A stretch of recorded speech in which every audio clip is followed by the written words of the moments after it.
Welcome to the debate. Imagine you decide you want to learn to play the guitar. Okay, sure. You go to the music store, you buy this beautiful acoustic, and you take it home. But when you open the case, a screen pops up. A screen inside the guitar case? Exactly. A screen pops up and demands that before you can play a single chord, you first have to, construct the concert hall. You have to print the tickets, manage the marketing campaign, and cultivate a fan base waiting in the digital lobby. Wow, yeah, that sounds like a nightmare. Right. You thought you were just buying an instrument to make music, but you actually bought an entire ecosystem. And that is exactly the feeling that so many people are experiencing right now with generative tools. I mean, it is exhilarating for a certain type of, entrepreneurial mind, but it's incredibly overwhelming for the traditional creator. Completely. We historically like our tools to remain tools, right? Rather than demanding they become entire immersive worlds. Well, today, we are examining a massive evolution in digital creativity that does exactly that. We are looking at AI Artist Hub. Yeah, which recently made a really foundational pivot. They did. With the launch of their new fan mode, they've transformed what was essentially a solitary AI music generation tool into this closed, dual-sided creator and fan ecosystem. Which is a huge shift. It is. So the central question we are exploring today is this. Does building this comprehensive pocket label infrastructure legitimize AI artistry by giving it a native home, or does it create a complex, kind of distracting walled garden that heavily burdens new users? The tension here is fascinating because the core proposition of, being a musician is fundamentally changing here. Building the music is no longer enough. Right. The platform is explicitly asking you to engineer the culture itself. Precisely. So to explore this, we're going to treat today's discussion like a mock interview. I will be defending the vision of this new ecosystem. Let me state my position clearly up front. Go for it. Adding fan mode and this deep social infrastructure completes the pocket label vision. It moves AI music away from being just a mere generative novelty and elevates it into living, breathing culture. That's a bold claim. I mean, you cannot have an artist without an audience.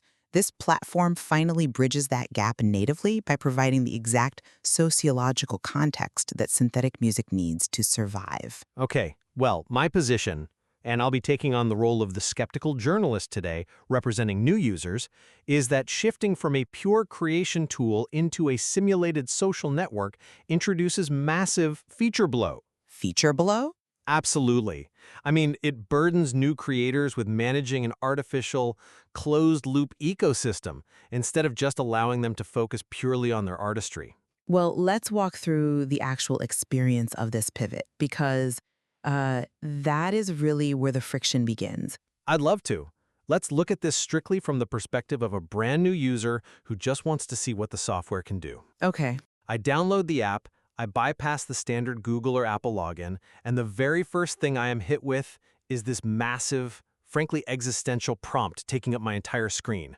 Who are you here to be? Exactly. Who are you here to be? I am forced, right out of the gate, before I've generated a single waveform, to choose between a purple button that says, Become a Creator, and a blue button that says, Continue as Fan. Yeah. Why the immediate identity crisis? I mean, why force a hard division before the user even understands the mechanical capabilities of the platform? Because that split defines the entire philosophical evolution of the hub. The platform is declaring that it is no longer just a utility, it is a destination. A destination? Yes.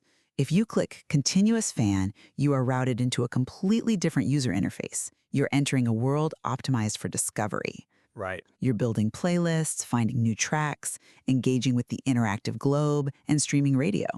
And the backend algorithms immediately start cataloging your listening preferences. But what if I just want to make music? Then you click Become a Creator, and you step into the executive dashboard. You are there to build AI artists, manage a pocket label, and analyze engagement metrics. Which sounds like a full-time job. It's an ecosystem. The platform asks you who you are because the tools you need depend entirely on your intent. To give a creator the fan tools, or, a fan the creator tools, would clutter the interface to the point of being totally unusable. But setting up that hard division immediately introduces a psychological barrier. I come at it from a different way. How so?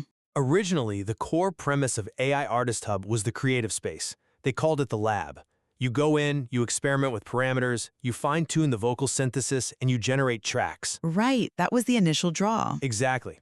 By front-loading this massive fan infrastructure right at the login screen, you're pivoting away from the actual creation of music. It dilutes the focus. I completely disagree that it dilutes the focus. Suddenly, I am not just a musician looking for an AI co-pilot.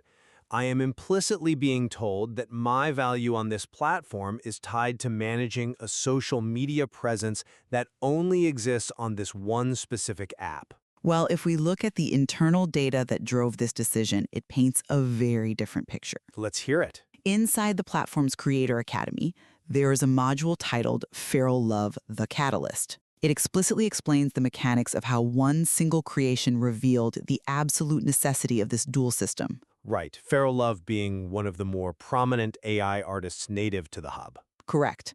When Feral Love's tracks started gaining traction purely as audio files, the creators hit a wall. What they found was that creation without a native audience loop is a dead end. A dead end how? AI music crossed a technological threshold where the sheer volume and quality of the output outpaced traditional distribution methods. I mean, if you just generate a song in a vacuum, it's just a file on your hard drive. Sure. And if you push that synthetic artist to a traditional platform like Instagram or TikTok, they face a massive algorithmic penalty. Because they aren't real people? Exactly. You